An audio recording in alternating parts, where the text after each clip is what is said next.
specifically what we ended up doing with this study is we look at Washington State because they've got an initiative called the Student Achievement Initiative, designed explicitly to produce more credentials, to produce more certificate and associate's degrees in the state. And so we wanted to know whether Washington State's Student Achievement Initiative has achieved that outcome. State policymakers might be really interested in finding ways to increase degree productivity, and so they might look to these types of performance funding efforts as a solution to that problem. However, this study builds on some of the research that shows that it's not so simple. Colleges responded in very uneven ways to this policy.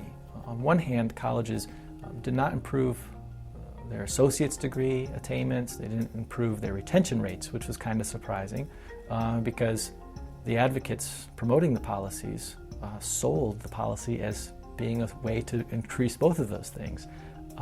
What was even more surprising was that colleges responded to the policy by increasing short-term certificates, and that was not the stated policy goal. It was one of the measures that states encouraged colleges to achieve, but it wasn't necessarily one of the primary goals of the policy. Part of the research design and how we approached this study was very carefully, where we compared Washington community colleges to community colleges all across the country. We expanded the scope even further. And we thought all of those cases, we were finding consistent results that the policy was making very minimal impacts, if any, and the only impacts it was really making was on short-term certificates.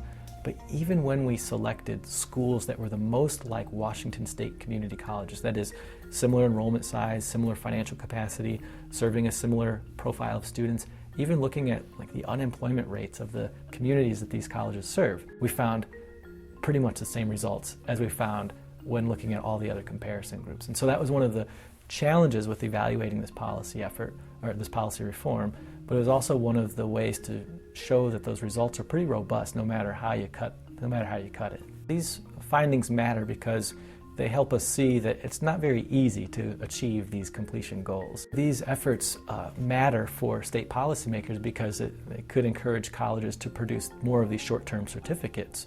And that doesn't necessarily achieve a lot of goals related to improving working conditions or the life conditions of citizens in the state, but it also matters for the students because short-term certificate programs, on average, don't outperform a high school diploma. And so you have students who now have invested time and money in pursuing post-secondary education only to have a credential that really doesn't bring them any returns in the labor market. And so states, when they try to adopt these performance funding models, might want to be cautious and be aware of how colleges not only respond, but how these reforms can affect people's living conditions. One of the implications of these results, so if other states are like Washington, where they're not seeing the kind of outcomes that the advocates are promoting for these performance funding efforts, we have to ask why. Why might this be the case? A lot of times